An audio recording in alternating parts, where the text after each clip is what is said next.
Hey everybody, welcome back to the D.O.G Sports Podcast. I'm joined here once again by the co-host Drew. What's popping? What's going on, dude? You been? I've been great, man. How you been? Chilling. Have you, by any chance, been watching what's going on with the NFL Combine at all? Not really. Mainly because I didn't follow a lot of college football this last year. It's weird. So Me neither. I really don't. It was a weird year for I don't college. know. I know that surprisingly, like Cincinnati's got like a ton of studs that are supposed to they're supposed to get like 3 or 4 first round guys. Yeah. And then obviously Georgia's probably going to produce some people. Alabama, but honestly, I don't know a whole lot about the draft other than what they ended all COVID-19 protocols today, right? Yeah, that was the thing. It was like there was a bunch of guys protesting the whole COVID protocol stuff, and with that little bubble that the NFL was trying to create for them, they got that out of. I was telling you earlier how they got rid. A lot of the players wanted to get rid of the 225 bench press. I guess just a lot of guys just said it just stiffens them up before they go out and actually start running. So they said they'll still do it. They won't do it at the combine. You know what I mean? Like, so they'll still do it like the pro day and stuff like that. The other workouts. Guess, yeah. I mean, the combine, do we really need it at this point? The combine or the 225 bench press? That too. I mean, I told you earlier, like most college programs, they don't even have their wide receivers or DBs bench anymore. It's a useless workout. And if they do bench, it's probably like dumbbell bench press or like close grip bench to work on the triceps and stuff like that. Explosiveness, not necessarily get under the bar and bench 225. I think the reason why they do the 225, how many reps you can do, is that's really just what they're kind of like basing strength off of, right? Like when you come down the line and you're looking at receivers and these two receivers are kind of neck and neck, which one's a little stronger? Pick the one that's a little stronger. When you're talking offensive linemen, that shit matters. Like knowing who can do this, who's stronger, who's got the strongest upper body. Yeah, like, but if you think about the 225 stuff that was added, it's kind of one of the older traditions in the combine. And now we have film. Like everybody has film. It's so easy. You could just email your film to any scout. And wouldn't that be the basis of drafting a player? Right? Not necessarily what their measurables are. Yeah, but I understand that, and you're right. But at the same time, when you have a neck and neck race between two different picks, they're similar in so many ways. That's true. I'd pick the one that's stronger. One story I heard earlier, which was hilarious. I mean, it's kind of off topic, but it was that quarterback Kenny Pickett, and I guess he has like historically small hands for a guy in his position. And I kept going back to the commercial. Do you remember the Burger King commercial? Where the dude's like, I want to eat the Whopper, but I can't because of these small hands are too small. And I was like, oh, dude, that's Kenny Pickett, man. Oh, boy. Trying to play quarterback wherever he gets drafted to. Poor guy. I thought you were going to tie that into, I can't do the 225 because I got small hands. He's got small. I can't get around the bar. All the way around the bar. There's like little hooks. I'm at a disadvantage because I have to have my thumbs flat against the bar. I can't tuck underneath. The death grip. Oh, he's gotta have the death grip. Oh man. But yeah, I mean, do we really need that? The 225 bench? I don't think it hurts anything. If you get hurt doing the 225 bench, I think you're injury prone. Really? Like, yeah, because look at how many times can you bench 225? None at all. But I'm not. I didn't get invited to the combine. I'm not a Division I athlete looking to get drafted in the NFL. I don't care what anybody said, dude. That shit's heavy. Like, I've lifted since the 8th grade, and I think the first time I actually ever benched 225 was when I was like 19. Like I hit it for like 3 or 4 reps, but that's only because in high school, like I broke my hand and so I couldn't really lift. But I don't care what anybody says, dude. That shit's heavy as fuck. Yeah, and but you also weren't a Division I athlete. No, but I know that. But I mean, to go out there and then just to say like, okay, these guys, a lot of these DBs weigh like what 185, 190. Those are some of the bigger guys, right? At 18, 19, and then you're telling them, okay, go rip out 225 as much as you can. And of course, these guys are going to give out their full effort. None of them are ever going to hold back. And then you're expected to go out there and then run a 40 the fastest you can, but this 40 is banking on your draft stock and then this pro agility, and then you got to run routes afterwards. Mm-hmm. You know what I mean? So I get what you're saying. It's just like you should be able to do it. Like, yeah, but also, is it smart to do it? Especially with the way the game has developed now, where everything's wide open. You're supposed to be running around. You're saying that we bank a lot of these guys' draft stock depending on how well they test. Does it really matter to see how many times you can actually bench 225? It just goes down to strength. That's all that they're trying to accomplish, right? Figure out who's strong and how strong are they. But then, so like if you do, so if you're going to go for a measurement of strength, then wouldn't you just have everybody just max bench out like a powerlifting competition? Yeah, maybe. I mean, you get the 1 rep max and then that's it, instead of going out there and hit 225, and then some of these linemen are hitting it for like 40, 50 times. Mm-hmm. And you're just watching some dude just bench. And dude, the way they drop that shit on their chest, dude, like, what the exactly. It's like you're getting smacked in the chest. Like this UFC fighter comes up, punches you every half a second in the chest. Hey, Tyrann Mathieu only hit like 3 reps in his combine. He's a little guy. I mean, I don't blame some of these guys, but you got to think like these guys that are bench pressing 225, they've done it before, right? Then I'm sure a majority of them have done it more than once. Yeah. So it's something that I would say most of them are comfortable with. Mm-hmm. So I think if you put yourself in your shoes and you hit a bench that you were comfortable with, mm-hmm. you could hit it 15, 20 times and then go out there and run routes. And I'm sure they don't hop off the bench and immediately, hey, head to the line, we're going for your 40. Oh, no. There's some sort of like grace period here. Yeah. I don't think it hurts anything. And if you're a Division I athlete and you're at the combine and you tear your rotator cuff because you're trying to show off doing the 225, you got other issues. Mm-hmm. You're not someone that I don't think that a team would want to take in the first round pick. You can't control yourself to do this, That's just my opinion. Mm-hmm. Granted, I can't bench press 225. I'll probably never be able to bench press 225. I'll get you there, dude. It's not that hard. But that's just but that's just my opinion. I think it kind of also goes to show like who has like this will to push through mm-hmm. some pain, some struggle. Once your arms get tired, how more can you go? How much can you dig deep inside mm-hmm. and push that? It's like almost like a character building type of thing too. Yeah. No, yeah, definitely. Because I mean, bench, it doesn't seem like it's a tough workout, but I mean, if one small mistake can actually cost your shoulder mm-hmm. like big time, especially because 225, no matter who you are, it's a lot of weight. It's 225 225 pounds. That shit's heavy. Even if you can rep it 50 times, I mean, that shit's still heavy. And for some of these, like some of the line or some of the receivers or DBs, mm-hmm. one small movement and then you tweak a shoulder, right? Like it doesn't necessarily like they tear their rotator cuff, but you tweak it just enough to it bothers you. Mm-hmm. Like how many times have you, I don't know, like been at work and you're picking up golf clubs and then you tweak your back and you're like, oh, my rest of my day is ruined. First of all, I've never tweaked my back picking up golf clubs. No, but clubs. I'm just like, like you get what I'm saying. I mean, some people, some people go home early because they ate lunch too fast or something like that, and they're like, I got to take the rest of the day off. Those are soft ass people. That's what I'm saying, and it's just like you got to understand that these guys, like any small movement, especially when you're having that much weight over you, it can mess you up for the rest of the day. Why don't you drop the weight based on position, or even just based on like body size, body weight? Yeah.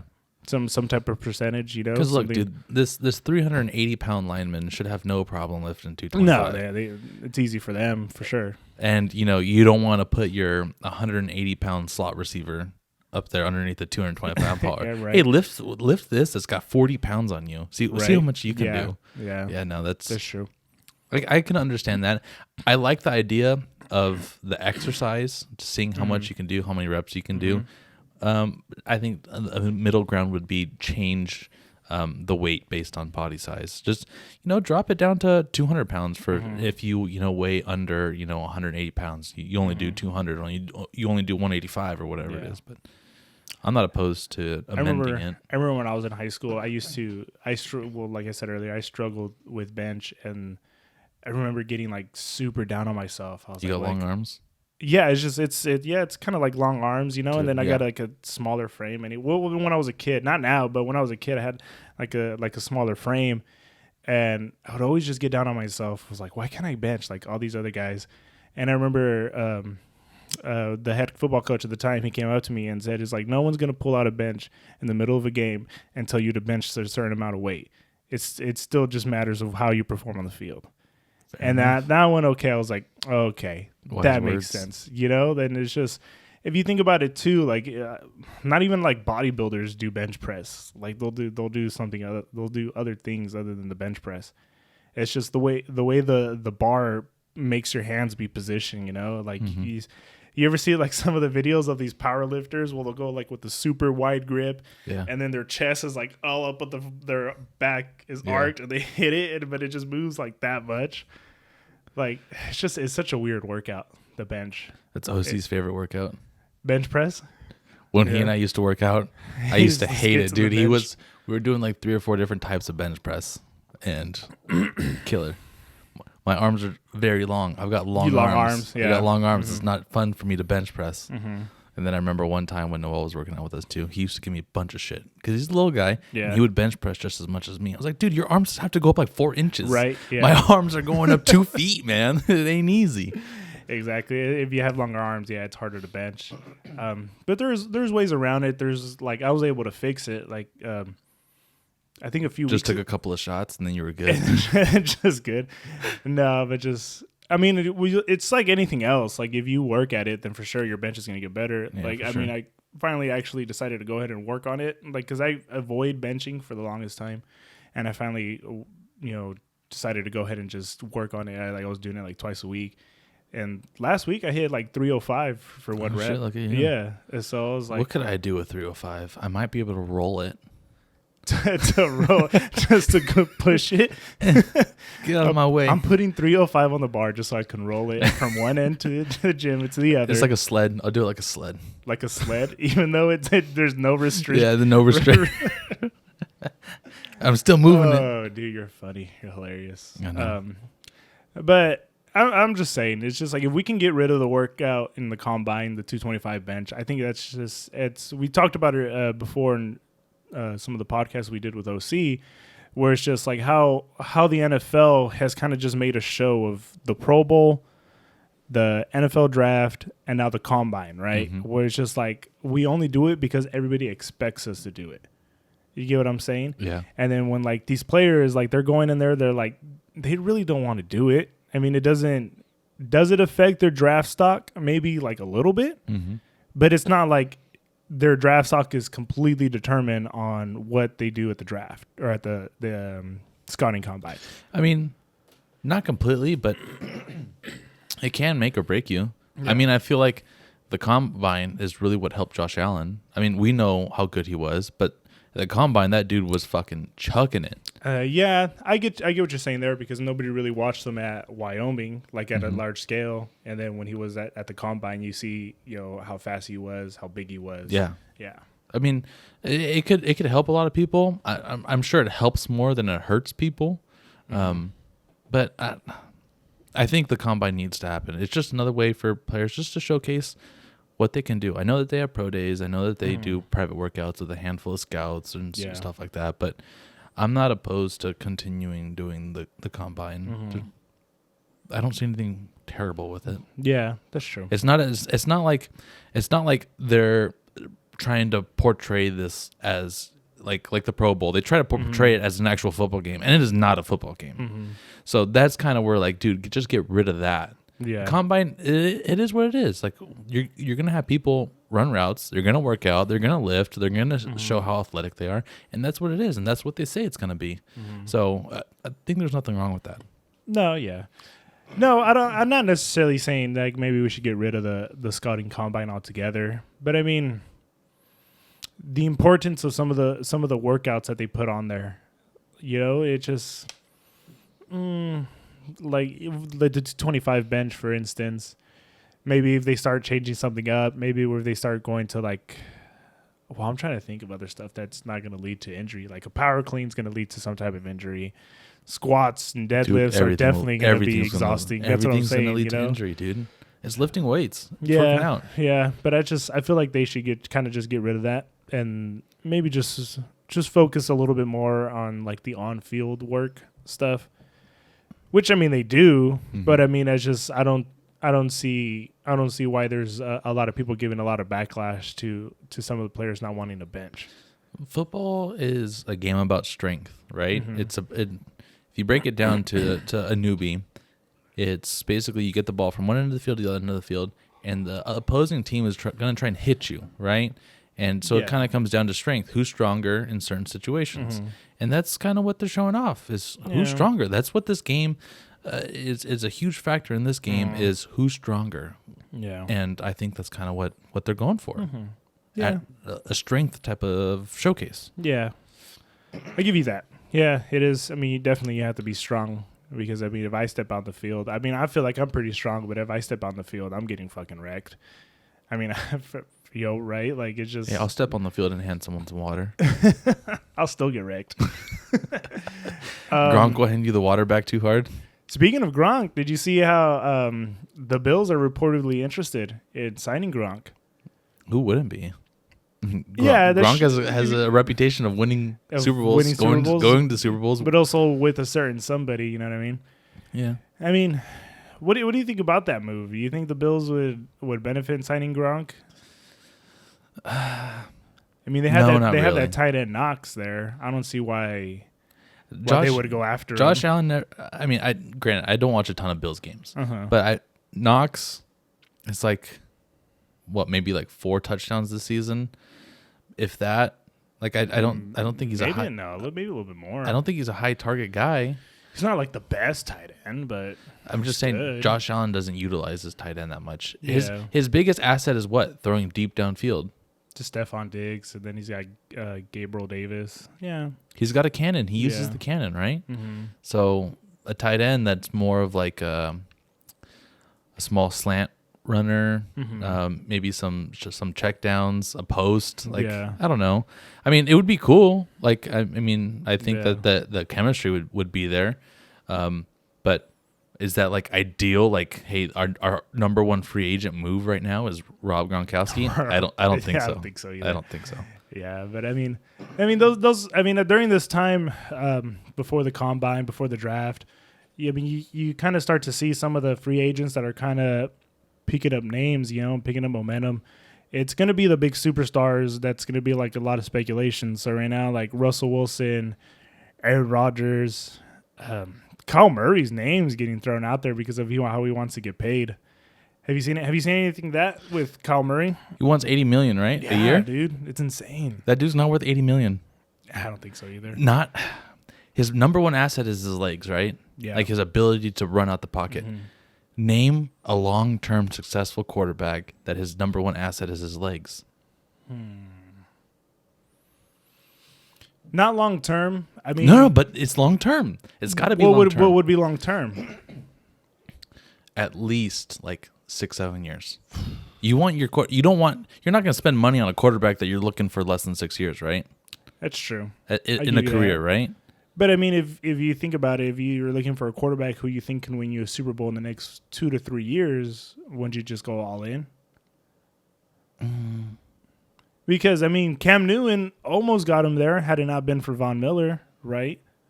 But you'd consider Cam Newton's legs his number one asset? Oh yeah, for sure. Yeah, have you seen his accuracy lately? Well, like not lately, but like the years before, like even leading up before that too. Yeah, I mean he's a big guy that can run. Yeah, his legs were his number one threat for sure. You even watch it now, he feels way more comfortable running with the ball. He feels real comfortable right now on the bench. That's true. If Lamar Jackson, dude, can actually fucking complete a pass, I would put Lamar Jackson up there. He would probably be the last guy the last guy who was a dual threat quarterback, who's a run first quarterback that I would invest in. But then watching his gameplay, especially this past year, with his accuracy kind of going downhill.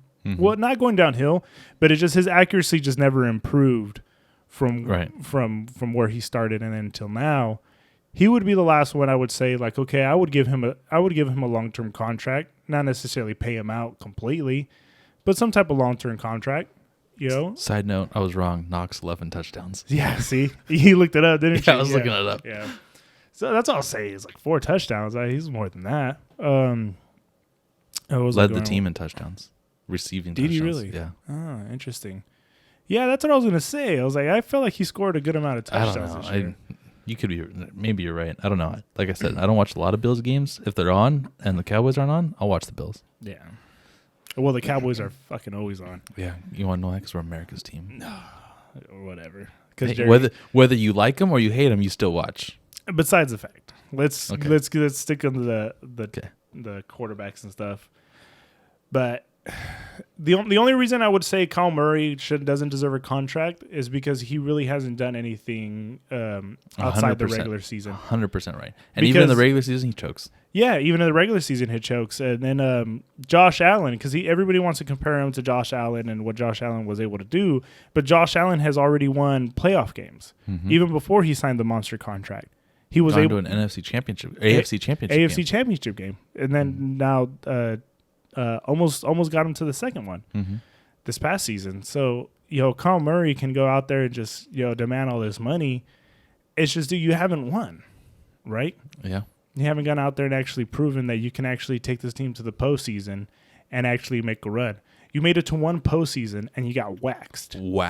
Absolutely, just waxed. Exactly, and then. Even the games leading up to that, like you were already hurt, and then after that you were playing like shit after you came back from the injury.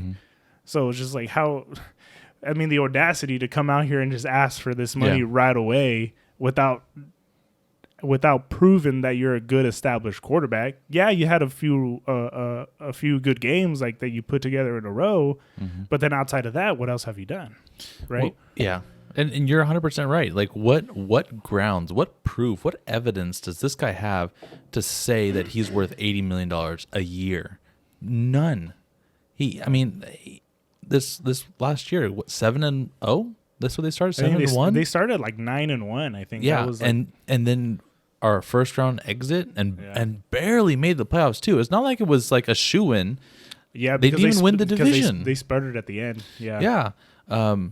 And so, you're right on that. And then, again, I go back to the long-term with run-first quarterbacks. The two run-first quarterbacks I think of really, well, three. You covered one, Cam Newton. And then I think of two other guys. I think of Colin Kaepernick, and I think of RG3. And RG3 was good.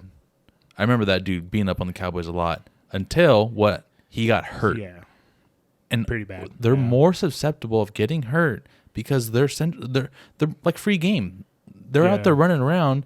You're more likely to get hit, and that's exactly what happened to RG3. Right. He didn't make it to the sideline, got decked, and tore his ACL. Shout out to Dan Snyder, bro, to making him play hurt. It always ties back to Dan Snyder somehow, some way. Just the biggest scumbag in all of ownership. Dude, how the fuck does he still have a franchise? The Washington Commanders now, Commanders. It's just, I see what you're saying. Yeah, RG3, he had the monster rookie season. He got hurt during that year. And then I think it was that same year, right? They forced him to come back during the playoffs, something like that. And then I think it was against Seattle, I want to say. And then that's when he went to go pick up a loose ball that was on the ground, and then just like the turf underneath him gave out at FedEx Field of all places, and then just it hinged Shocker, weird. FedEx Field sucks. Yeah, dude. And who knew? It hinged under himself, and then he just collapsed, dude. I remember watching that live, and I was just like, oh fuck, dude, this dude's career is over. After that, his career had been nothing but injury plague. It's like he's got just as many injuries as touchdowns right now. Yeah, like that's brutal. It's insane. And poor guy. I remember watching RG3 a lot because he played in the NFC East, and I was like, dude, this guy is just completely going to screw the Cowboys for like the next 10 years. Yeah. And nope, sure enough, this dude, after he got hurt, one trick pony now, you got to throw the ball, and that's not what he's good at. That sucked. That really sucked for him. Then Colin Kaepernick, not really accurate with the ball, didn't throw the ball hard, didn't really throw it deep. His number one asset was he was able to scramble out the pocket and extend plays and make something happen. Yeah. Once you kind of took that away from him, what was Colin Kaepernick? Yeah, that's true. Because they did have that year that he made it to the Super Bowl. I think that he came in. I think he came in as a replacement for Alex Smith. That was the year Alex Smith went out with the concussion. He comes in, takes over. I mean, they still have a run, but it wasn't like Colin Kaepernick put the team on his back and was just like, I mean, they still had a Hall of Fame style defense. They still had Frank Gore, who was a solid running back. It wasn't like Colin Kaepernick was making all kinds of crazy plays. It was just like he was able to outrun everybody and get into space, and he was big, and it was it was the same coordinator that the Ravens have now. It's the same offense. What's his name? I don't know. I forgot his name. Vic Fangio? That's who's offensive coordinator of the Ravens I think right so. now? This is kind of awkward. Yeah, this is a little weird. OC's going to be bad. He ain't going to watch it If he wanted to be on, correct us, but whatever. Yeah, he would have been like, offense coordinator. But it's the same. It was the same offense that the Ravens are running now with Lamar Jackson. So they were able to put stuff together. But yeah, I can honestly say that it's kind of like when I remember when I watched him actually go draw back and pass, like you get a little nervous because he was so erratic with the football, like when it came to throwing. And when he would take off and run, I was just like, oh, I feel better. Just run it. Just run. Just run Just it. tuck and Yeah. run. And I feel like when DeAndre Hopkins is not with the Cardinals, I think that's what fans are like. I think that's what the coach is like. Kingsbury is like, tuck that ball underneath your shoulder pad and run, dude. Just take off. Yeah, just tuck it in and run. And then because he's that's undersized. when you feel, yeah. He's 5'11", which dude, is he's gonna get short decked for the NFL. He's gonna get decked once, and Eventually, it's gonna be a major injury. Like, I mean, he's an amazing athlete. Don't get me wrong. for sure. Like, he's an extraordinary athlete. Watching him run, and then watching the way he slides, he's also perfected the slide. dude, he got drafted for baseball too. Yeah, I mean, he's yeah, a big time exactly. athlete. But like you said, there's gonna come a point in time where he's gonna miscalculate, and then someone's gonna get him. There's a reason why when I asked you who was the last like major running quarterback that was successful, you had to think about it because they're like non-existent, right? That's won the big game now. Yeah, that's non-existent. So why would you pay a guy to be the first? Yeah. There's always going to be a first out there, but why is Kyler Murray the first? Not only What makes him is so he special? Yeah, I mean he's fast, and that puts him at you're already the oddball, right? Because you're the running quarterback. You're different than everyone else, so you're behind the 8 ball already. Yeah. But then guess what? You're shorter than all the other running quarterbacks. Right. You're smaller than these guys, and sometimes it's to his advantage. No one can catch him. seems like he slips away somehow, like he's like a wet dog trying to catch. Right. But eventually, the one trick pony like comes to an end. It's gonna come back. So you think maybe he knows that, and he's like, well, if I don't get paid now, I'm think, never gonna get paid. I think the writing's on the wall. It's the same thing that the running backs do, right? Yeah. They only run the ball. Oh, they hold out like Todd Gurley. They get beat up, and they try their first after the rookie contract. Their first contract is the biggest contract that you can possibly get because that's probably going to be your only big payday. Like your third contract is not going to be bigger than your second contract when you're running back. Look at Zeke right now too. Same thing where he's just like he got paid out, and then now his not necessarily that his play has diminished because he got paid, but he's like hurt, dude. He's got the writings on the wall for running backs. Yeah. It's like eventually you're gonna fizzle out, and you're gonna have a 2 to 3 year spill where you're gonna be really good, which he did, and then after that you're just gonna fizzle out. Dude, I mean, if you really think about the running back position, they go through so much stuff. Right. Like they put their body through hell every single game. Oh yeah. Like your objective is to squeeze through that A gap right there. Where you're going to run in between your 300-pound lineman, right, and you're going to run at a 350-pound defensive lineman that's trying to murder you, and do that like 15 to 20 times a game. Yeah, and see how your body feels after that. Like it's no wonder that. Oh, and then you got to pass protect. Yeah. Oh, and then you got to go catch footballs out in the route. Yeah. And you got to beat this man coverage. Von Miller, J.J. Watt, these guys are coming around the edge. I need you to stop him. You need to protect them. Yeah. Leonard Floyd's coming off on a blitz. I need you to stop him. Yeah, that's true. You got the double on Aaron Donald. Good luck. Good luck. Yeah, that's true. Yeah, they put. That's why running backs their number one payday is after the rookie contract. So you think that's kind of like what college trying to do? He's just like, if I don't get it paid makes now, sense. it's not going to come later on. It makes sense. I need my big time contract because he can easily go play for the A's and make last another way 15 more money. Well, not 15, that might be a lot, but another 10 years in At professional least, sports. Yeah. Minimum. What if he does? What if he does just call it and just like, hey, right now there's no professional baseball right now, so so that would still be out of a job. That would be the perfect transition over to what's going on. What's going on in the MLB, man? Are we gonna get a baseball? The MLB is a straight shit show right now, man. What's going on? It's terrible. So they are in negotiations. There you go. Maybe we'll say that word. The Players Association and trying the MLB. To get that word out. Trying to almost made you nosebleed. The Players Association and the MLB and their owners are in negotiations. They go every so often. I think it's like 6-7 years or something like that. They have some CBAs and they try to renegotiate the foundation of MLB. And this negotiation started in December. Yeah. And we're now 93 days past the beginning of negotiations and still no deal. And without getting real big into technical terms of all the financial stuff that they're going over, the big things that the players want is they want to make the league more competitive. So essentially make bad teams good and prevent the good teams from buying all the good players. The next thing is players have noticed that it is difficult to become a professional baseball player. And it's financially difficult because there's so many professional baseball players.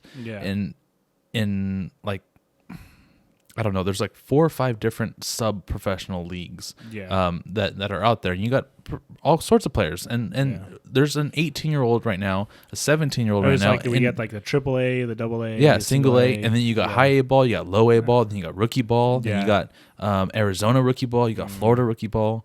And then that's just here in the U.S. Yeah. And then you have the Japanese league, you have the Mexican league that plays all winter long. There's a Chinese league, there's a ton of leagues. But anyway, the players want to raise the minimum wage, and I believe right now it's $570,000 is the minimum wage. So your professional baseball player, that's the bare minimum that you're going to make, $570,000. Like in a year? Yeah. Shit, fuck.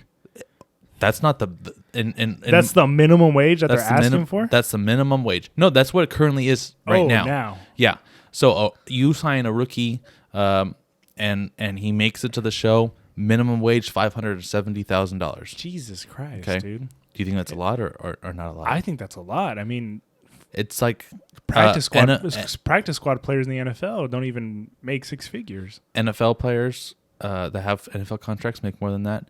NBA players make more than that, and NHL players make more than that. Minimum wage. Yeah, no, yeah, I get that, but like if you're like a practice squad player, if you're like on the cut, well, like this is like the contract.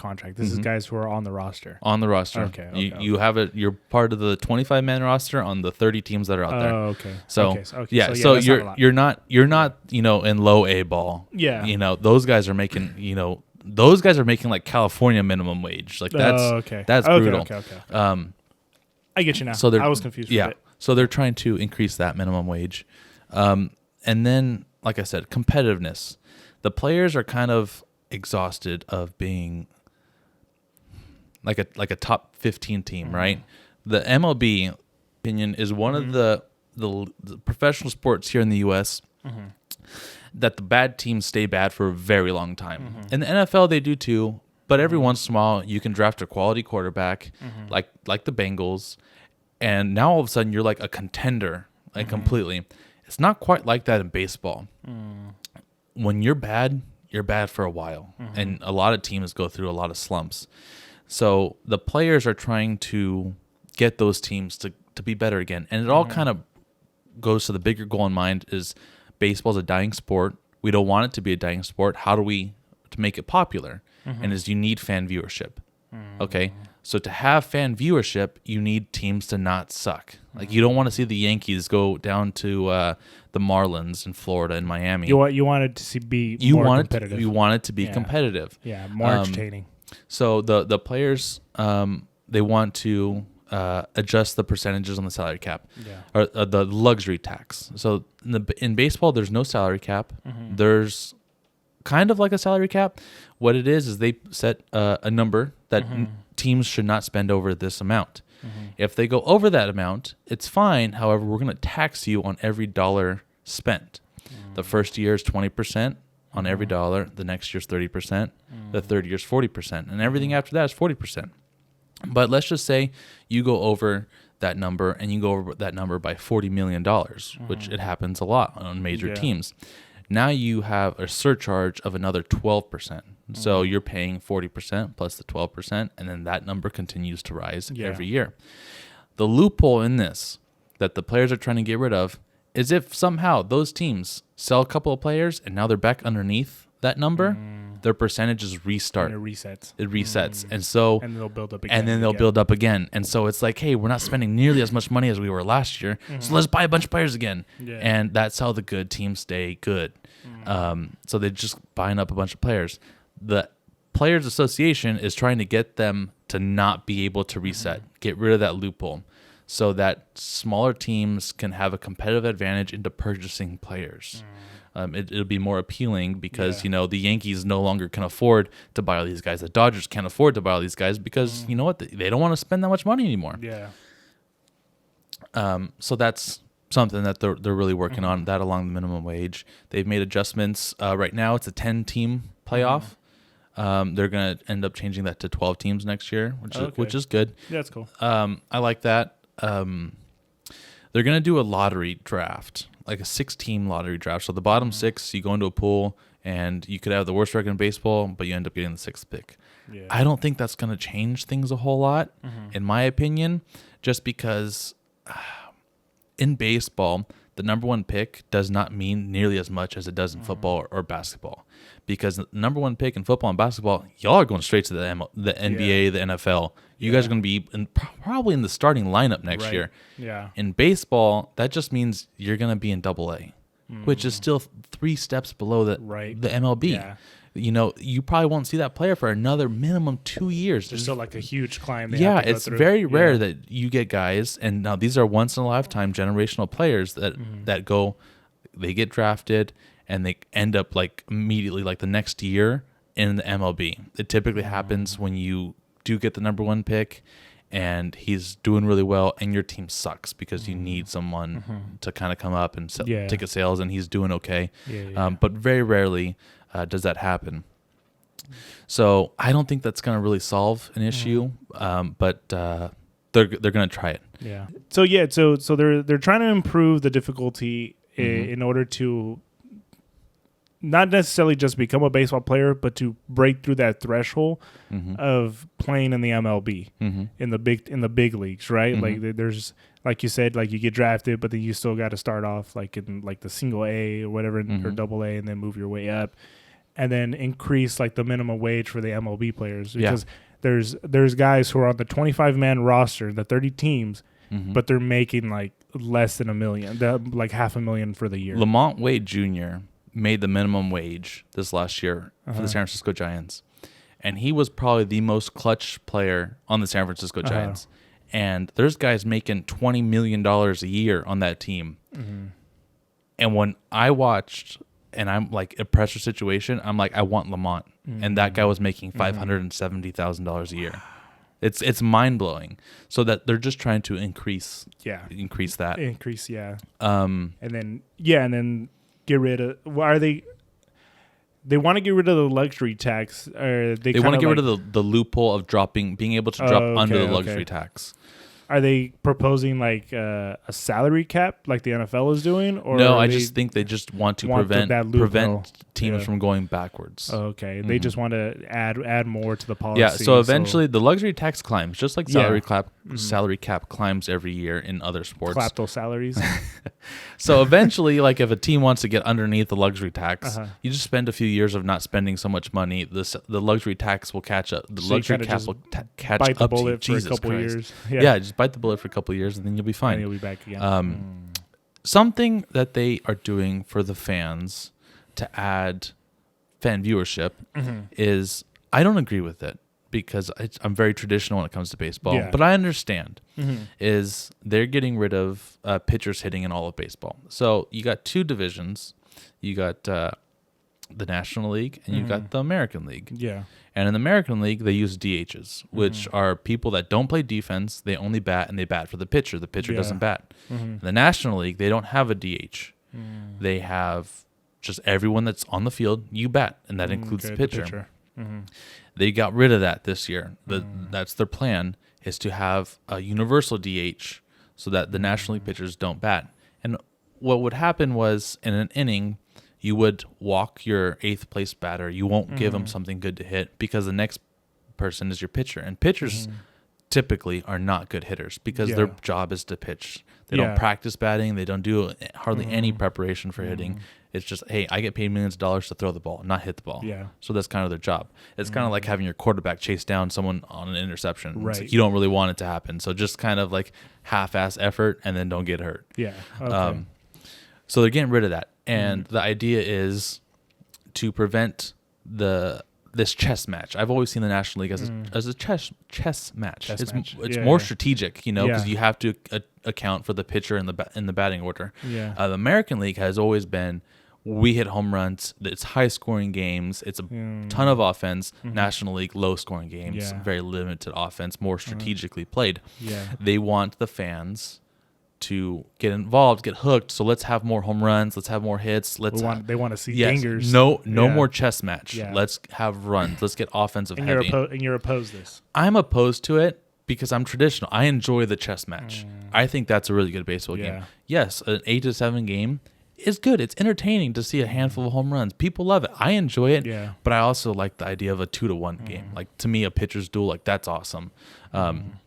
Do you think these negotiations are going to come to some type of an agreement anytime soon, or do you think that this is going to probably just play out for at least a little while longer? So the deadline for them was this last Tuesday. Today's Thursday. It was last Tuesday, 5:00 Eastern. Yeah. And on Monday night, they were still meeting after midnight. They had met for like the previous 7 days in a row, 8 days in a row, whatever it was.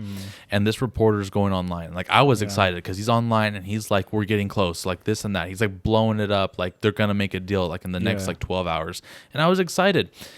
And then there was no deal. And I was like, the fuck, like, these reports were like we were close. Yeah. And so that day, there's no deal. The commissioner came out and said, hey, we have to cancel the first 2 series of the season because we didn't come to the deal.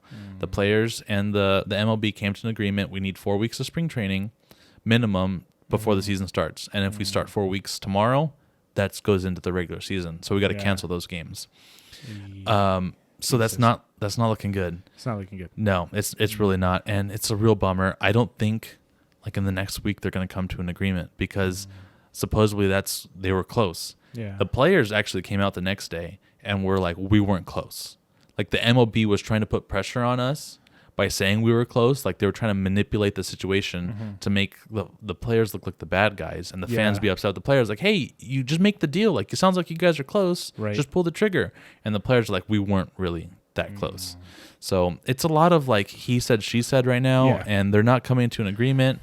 As far as I can tell, absolutely no one likes the commissioner in baseball. The only people that like the commissioner in baseball are the owners, and the owners are on the same side as he is in this situation. It's kind of a common theme across American sports right now. It sure is. The only ones, because I mean, I was trying to look at it at a different angle, especially when it comes to like the NFL owners. It's just the commissioner is pretty much there as the owners, almost like their proxy. It's just like the owners are legitimately the ones that are making the final decision. He's a puppet. Yeah, and I feel like that needs to eventually change, especially when it comes to American sports, because it's American sports. You get the NFL, NBA, MLB. They're each team. It's like its own community. Like, it's so huge. It's more than just a group of players or an organization. Like, it's huge. Eventually, it's going to get to the point to where we're going to just start taking power away from these owners and either give it back more to like towards the fans and stuff like that, versus just letting these owners do whatever the hell they want to do, and then they just pawn it off on the commissioner, and then the commissioner takes the heat for it. You know what I mean? I agree with you 100%. I forgot who I was telling. I was like, look, the MLB, they provide a service, and that service is professional baseball that the fans watch. Okay. If the players aren't on the field, what service do they provide? Nothing. They no longer provide a service. That's their product. Yeah. So if they're not providing a product, they're not providing a service, where's their revenue? Right. Like that to me is kind of mind blowing. Why they're not coming to terms more with the players. Right. It's like, look, these guys tell you what they want, and without them, you got nothing. So come to terms with them. Like these guys are all billionaires. Yeah. Like you're not gonna lose money off of these guys. Financially, as crazy as it sounds, baseball's growing. So if it's more profitable, why aren't the players getting paid better? That's true. And my mom was asking me, like, she's like, it's probably the players' fault. Like these millionaires, they want to make more millions. And I'm like, actually, no. These guys, the big name players, aren't fighting for more monies in their pocket. They're fighting for the smaller guys on the team. Right. Get these guys more money for their homeboys that are in the locker room. Exactly. So I like that. The MLB, I think, is one of the better brotherhoods in professional sports. Yeah. There's a lot of rivalries, but there's a lot of teams, like you trade players a lot in the MLB. Yeah. And these guys build really good relationships. Yeah. And one day they're enemies, and the very next day, like, they're buddy. And it's cool to see, these players that are actually in the negotiations.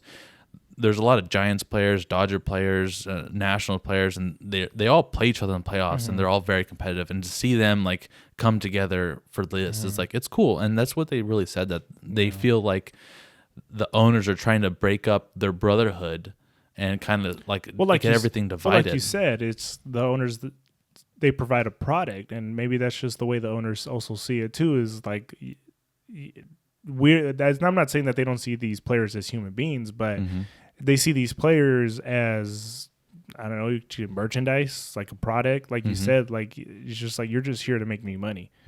Who are you for me to give you a voice? Is probably essentially what the owners are saying. Yeah. Oh man, that shit's tough. Yeah. So if it comes down to negotiations, if it comes down to them like at a deadlock, is there going to be baseball this year? So their objective is, still to have the season, but every week we push back is just another week of regular season they're supposed to cut. The regular season was supposed to start March 31st. Yeah. And now it's scheduled to start April 8th. So the longer they take, the more regular season they're going to cut. And that was the MLB's way of kind of like puffing out their chest. Like the players are like dragging their feet in these negotiations. We're ready to negotiate. And if they don't want to negotiate, fine. We're going to take away regular season games. We're not going to postpone it. We're not going to push back the season. We're not going to extend the season. The MLB is painting the players, as being the bad guys. Yeah. They it's almost like, hey, it's not our fault the players don't want to play. Yeah. They're kind of almost like, they're not being reasonable. Like we've given them all the options. Like the commissioner had a press conference, and he's like, it's the utmost importance that we get this done, and we have reached out, and the best this and the best that, and in the last decade we offered this, and it's like, yeah, but none of that is good. Like all that you guys are saying is like, yes, you want to improve this, but you're not saying how, like, you're lowballing the negotiations. So it really sucks. It's a lot, kind of like you said, in the NFL. Like there's a lot of turmoil between owners and coaches and players right now, and that's the same thing that's going on right here in the MLB. Yeah. So it sucks.